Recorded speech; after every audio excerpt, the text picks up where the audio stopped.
You had mentioned earlier that you have a really amazing story to talk about, to share, if you would please, about your products and how you came across how to develop those. Yeah, this was an interesting story. Uh, one day in 2014, I was doing a life between lives hypnotherapy session with a new client, somebody I had never met before, and she was under hypnosis for that session. And her soul, so I'm going to give a little tangent to this story because it's also interesting in this session. Her soul came through her and spoke. And she said, this is not about the products, but she said, the two of you, me and her, were the same person in 21 lifetimes. So she, and in this lifetime, we're in two separate bodies, but in those 21 lifetimes, we were in one body. And so this woman turned out to be a part of a soul aspect of mine, another soul aspect. And so that was just an interesting thing to find out. Well, and then we became friends after that day, because that was the first day we met. And then the soul shared with us some of the people we had been, which are well known, but I'm not going to mention that. But anyway, further into the Oh, come session, on. it doesn't matter. It doesn't even matter. But, well, okay, I'll share one Yeah, because people please. are Okay. curious. You know, the I actually have, well, no, I don't have it here. The painting by Botticelli, La Primavera, which is Venus, is the female representation of Venus is standing on a shell. It's that part of it is called the birth of Venus. And we were that model who Oh, stood there to be Venus for the painting. oh, beautiful. I love that.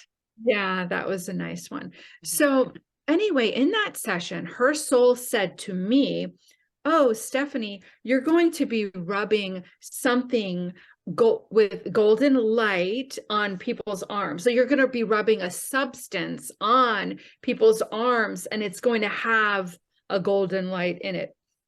And I literally said, "No, I'm not." Yeah. Because I knew already I'm a healer, I'm a hypnotherapist.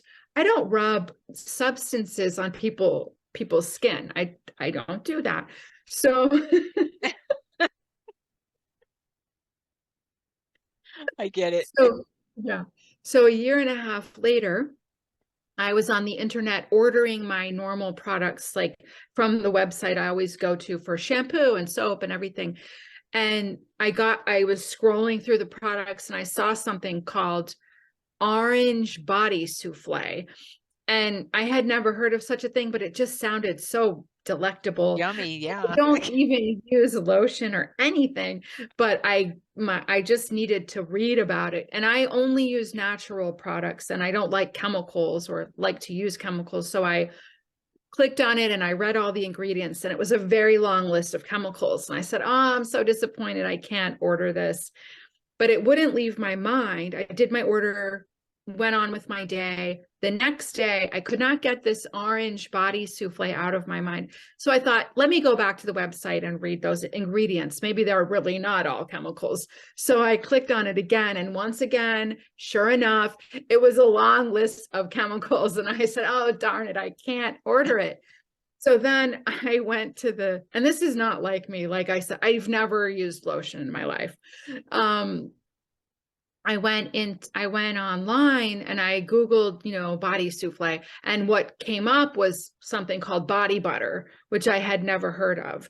And I saw the images of the body butter and it looked like whipped cream and it just made you want to eat it all. And it just looked amazing. So I had this. So what happened was, this is when the divine intervention came in. I had like a lightning bolt of download of an inspiration Mhm. that was, you can make it, you can put your healing energy into it, you can start a company, you can create other products, put essential oils in all of your products, put your healing energy in all of your products, spread your healing energy out to humanity in a bigger way than you're doing now. And it all came at once. I'm going to make all these products. So I looked up how to make body butter. Oh, you know what's interesting? Nice. Mhm. This is just hitting me now, the significance of it because of our conversation. I can't even believe I didn't realize this. I made my very first, oh my God. Oh my God. I made my very first body butter on Christmas Day, December 25th. And I put frankincense and myrrh in it. It's just hitting me right now Wow. because That, that's what I had at home. I hadn't bought materials yet. And it wow. was Christmas Day and I made it. So and so then I called that friend who had had the Life Between Lives hypnotherapy session where our soul said, what is this substance you're rubbing on people with golden light? And I called her and I said, guess what? I have this idea for a company. And I had forgotten about her session. And she said, Stpehanie, do you remember that came through my session? Or my soul said it to you. And I said, oh my God, I forgot about that. So it had come through my soul before, and I was spiritually guided to do it, but I definitely just threw that out the window because I didn't want to make products, but all of a sudden I did want to make products when it The hit time me. was So, right. Yeah. Oh, so that's that awesome. started, and it's called Radiant Sun Botanicals. Radiant Sun Botanicals. I love that. So that's the golden. Right, right. The energy healing. Nice. Yeah. So Right? Oh, that's beautiful. Is it like it's like a butter? I make body butter, whipped body It is a butter. butter, and Okay. yes, and other. I make natural perfume with essential oils and face oil, hair oil, like a lot, salves and balms for all kinds of health issues. I'm gonna have to get some. I'm gonna have to go on your website and get some because I'm always looking for Yeah, good stuff. Yeah. oh, good. The website is radiantsunbotanicals.com. Okay. Yeah, Yeah. Yeah. I'll put that down in the details for everyone that is going to be going to your website. thank you. Nice. That's I just love how that works. I mean, it never ceases to amaze me how spirit works, how our guidance system works with us. And and it always kind of reminds me of, do you ever see that movie with Jim Carrey, uh, Bruce Almighty? Oh, I don't think so. Okay, well he ended up being God for a day or two or something like that. Morgan Fairchild played God, and he gave him the power to be God. And he's asking for a sign at the point before that. He's asking in the beginning of the movie. He's going through a tough time. He's asking for a sign from God. If you exist, give me a sign. And there are signs everywhere, everywhere. And he's like, what? You can't give me a sign? No signs? No. And there's signs everywhere. That's kind of how we are sometimes, aren't we? Oh gosh, yes, yes. We have to sometimes be knocked over the head a little bit with it. That's what my dad used to say. He said, when we don't listen to our guidance, then sometimes they got to hit us over the head with a 2x4.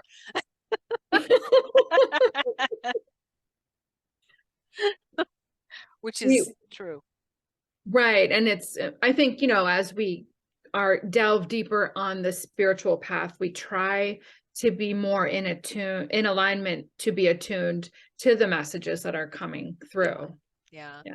Yeah, I think, yeah, totally. That's part of the deal, right? Isn't it? Where as we open up more and become more in tune, like you said, with the universe, with spirit, with the natural world around us, then it just becomes natural and it's normal because and I'm sure you know this too, is that this is our natural way. It's our normal way of being when we recognize the signs and we have inspiration on a, minute by minute almost, daily basis kind of thing.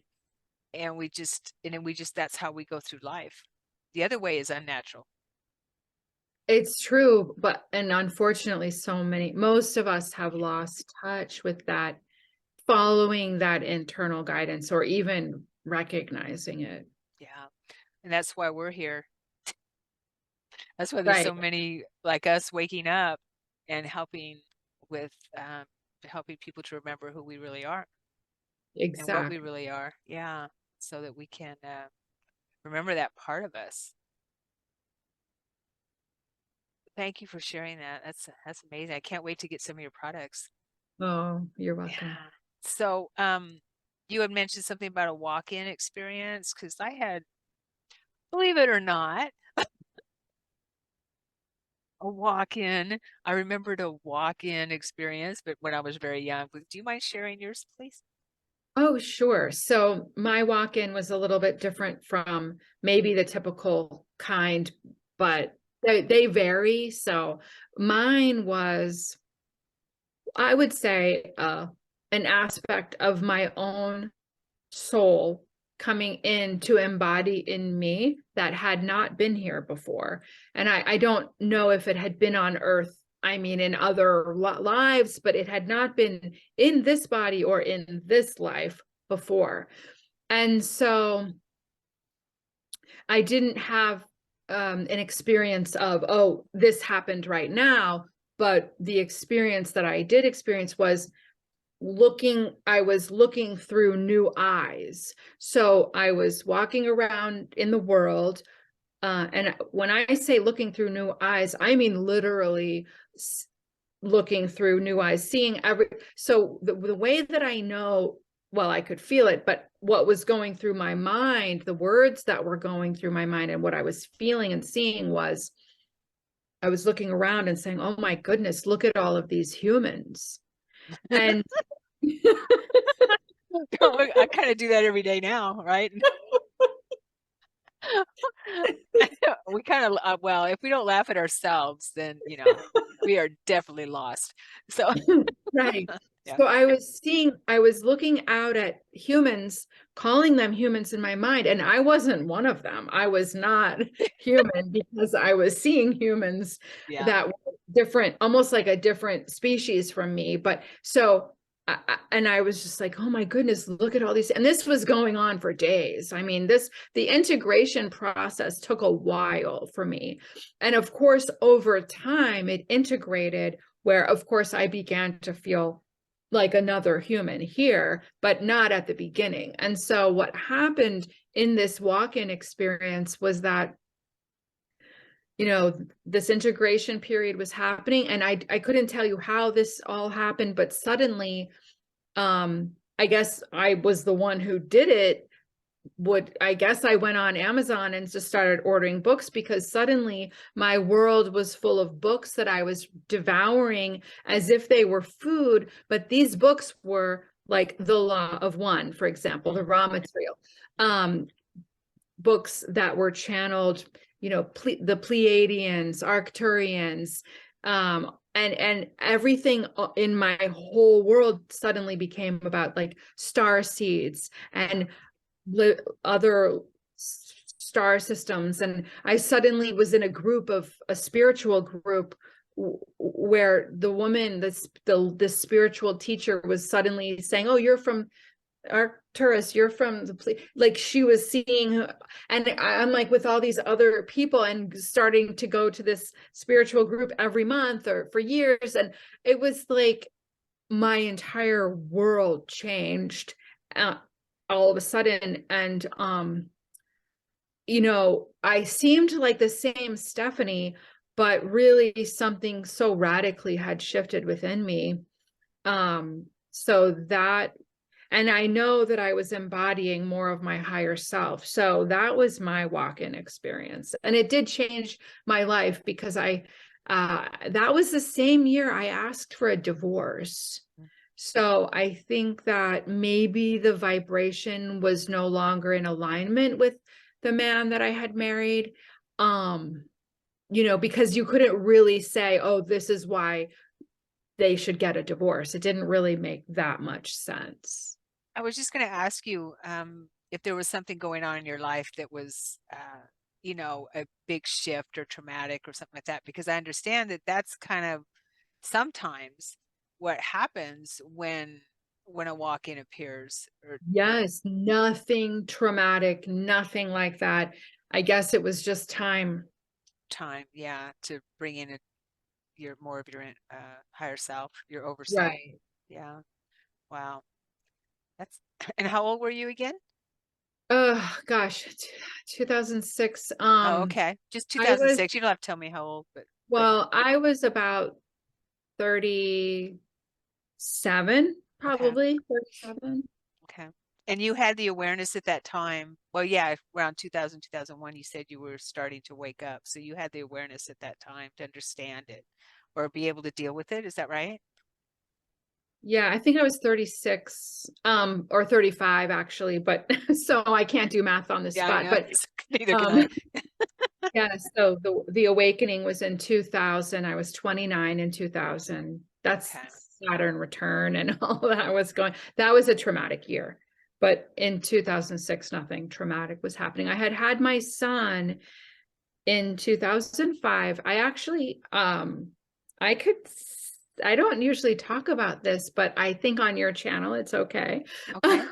Oh, yay. Thank you. The way that my son was conceived, the only explanation I have for that would be called a light conception, which is also known as immaculate conception. But I know that sounds so far out, but I couldn't come up with another way that that happened other than I was married at the time. But what happened was, before that was we had gotten married and we had been married for about a year, and all of the sudden I wasn't even thinking about having children or when. I mean, I figured down the line sometime in my life, but I wasn't thinking about it. But all of a sudden I had to have a baby, and I told my husband, I have to have a baby right now.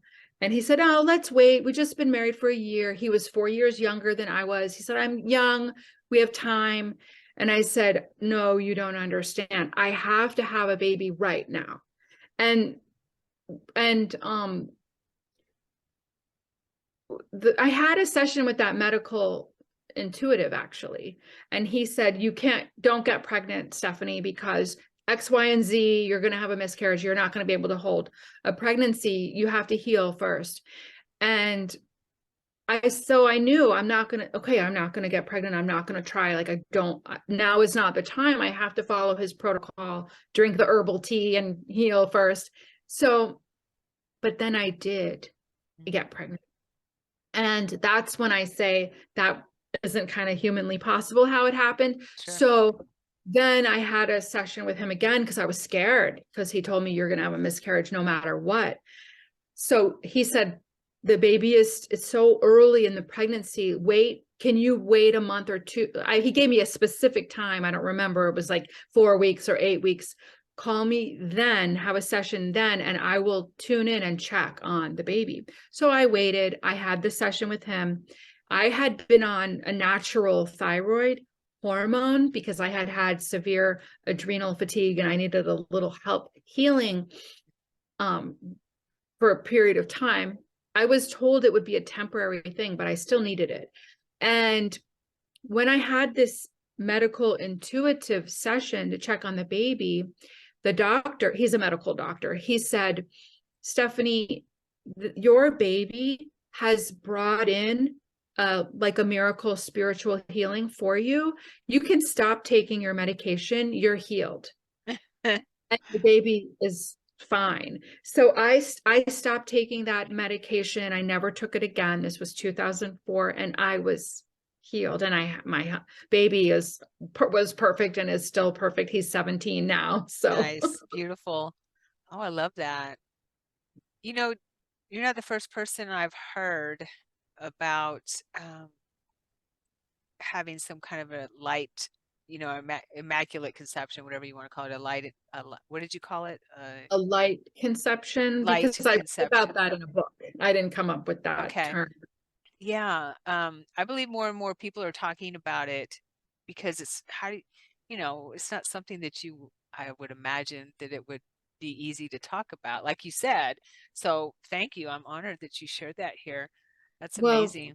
Thank you. And plus, we don't have proof. I mean, if unless you never have, Yeah, am I allowed to say that word? Unless you never have intercourse, right. then you know, right? But if you do occasionally, but not at that time, your mind can't really figure it out. But so I think a lot of times people don't actually know that that is how they've become pregnant. Hmm. Would you say that now, since you were looking through the eyes of your body as an alien, a Yeah. galactic, a starseed, whatever it sounds like, since you started being really interested in that, your galactic heritage, um, what are your thoughts on perhaps that if it was around that time that your perhaps that galactic part of you um, infused or cons gave you that like conception um, through some type of I don't know how to say it, on the higher ships or in the light realms or something like that. Have you ever thought about that? I'm sure you It have. makes so much sense because the conception was in 2004. I gave birth to him in 2005, and I had my walk-in in 2006. Okay. So it really was on that same continuum of time.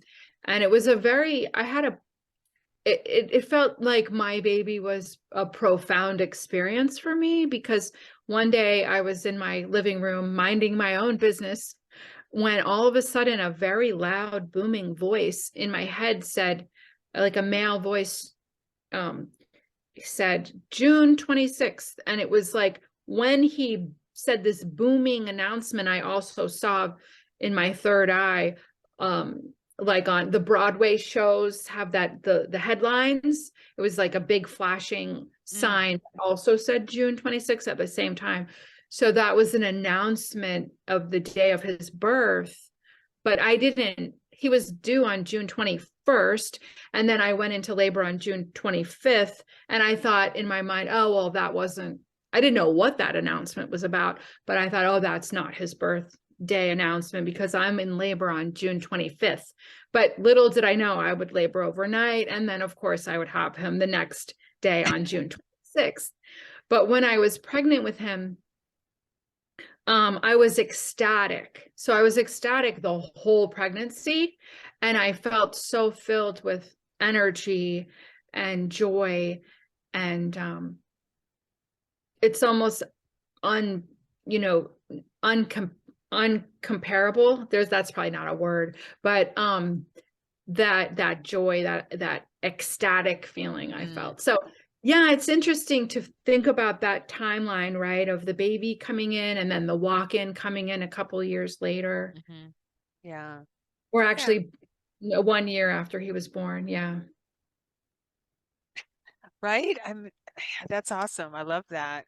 When I was going through my quickening 20 years ago or so, um, I had an experience where I saw myself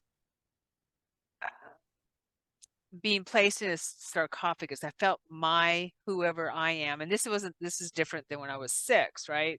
Which I remembered later, but where I saw me, my consciousness as Sharon, who I was then, lay down in some kind of a sarcophagus or a something like that, and then there was people around and they closed it and put it, shoved it into like a cave kind of thing or something, and some kind of a holder like in the wall.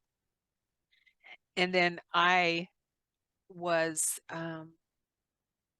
me I mean, and I felt I don't I felt like I was more aware. I felt like I was more I was going through a really tough time at that time, and I was just more expanded. And I don't remember the feeling of having a walk-in at that point, but as you were talking, that it made me think of that. Whoops.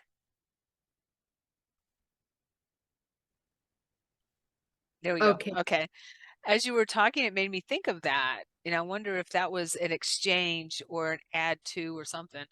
Well, I'll tell you what I know about that from, Okay. have you ever heard of or read the book called Anna, Grandmother of Jesus? Yes, I've read it. Yeah. Actually, I listened to it on audio not that long ago, just about 6 months ago. Okay. Did that was I'll ask you why I'm telling you about it, but was that a profound experience for you listening to that book? It was. I had already heard quite a bit about it because I've had it for a long time. And when I have books that I've had for a long time and I don't read them, it's probably, I know, knowing me, it's either because it's too emotionally profound for me and I don't want to deal with it at that time, or I'm not ready for it, or I just don't resonate with it. So I knew, and then after I listened to it, I knew that it was very profound, emotionally profound for me as I Right. was listening to it. So there was a part of a sarcophagus in there, wasn't Yes. there? So Okay. yes, so Anna would go into the sarcophagus for um a period of years. Oh yeah. And she had a watcher, you know, they rotated their shifts, but there was always someone sitting there so that when she woke up, or I mean, came back into her body, I think they put something over her, like a light thing that if she breathed, they could see it moving. So they would know when she returned, you know, and to take her out. But when she was in the sarcophagus, she would leave and go to another star system to study and learn and expand and then come back. And when she would come back, I'm sure she would be expanded and like your experience. And so I think that I believe talking to you, and even before we started talking today, I was having these feelings that you and I already know I was there during the lifetime of Jesus. You might already know you were there. Right. Yes, definitely. Yeah. Okay, so the fact that you had that vision of yourself going into that, I feel is definitely connected to that time where she or maybe others would go. I don't know about others, but doing this, but she lived for 600 years Yeah. and she would do this periodically and she would be rejuvenated, remain rejuvenated physically for 600 years. But I feel like your experience was literally you did that. You took a pause out of this life, you went there, you came back, and here you are. You had your walk-in experience that way. It makes total sense. Yeah. That makes total sense. And I guess we we do that. I mean, for those of us that are trained in it, because I know that they went through, she had to go through, I remember she had to go through a lot of training, and they had training enabled in order to do that. Is that, am I remembering that correctly? Probably. I read Yeah. that book years ago, Okay. 2000. That was a very profound experience for me reading the book. Yeah. Yeah. Yeah. It is an amazing book, definitely. Uh, and another thing that comes to mind now as we're talking is, and I thought about this too as I was reading this book, the the Thoth Compendium, the Thoth teachings, Thoth or Thoth, the Emerald Tablets, and he talks about that. He talks about the halls of Amenti, where they left those sarcophaguses and sarcophagi there, so they could, and they, um, their bodies were there, or their avatars. They would leave an avatar, go off and do whatever they were doing in the star system, like you said, and then come back whenever the time was right. And I understand that there's a lot of these chambers, or whatever we want to call them, sarcophagi, all over the planet, where ancient beings are being woken up now. Oh my goodness. Yep, Wow. I know that's kind of crazy, but that's what I understand. It's so funny. I had a vision of a giant this morning. And some of them are giants, well, what we might call giants, 8 feet tall or something like that, very large. I had a vision of a giant this morning walking in my backyard, and he was huge. As you're coming, waking up in that awake, uh, what Monroe calls the body asleep, mind awake state, and I get a lot of information in that state, the liminal state and twilight state. And I see him, and I'm standing on the porch, and I'm watching, and he's walking away from me, and he's huge. He's wearing black pants and a black top, which is wrapped around with a belt. It's not, it's definitely not from our time. And has short dark hair. Oh my Yeah, goodness. I didn't go into meditation and try to get more information, but um, that's crazy. Oh wow. I'm glad your memory was triggered so you could remember that. Mm-hmm. I know. Yeah. Amazing stuff. I love talking about this stuff. Thank you, Stephanie.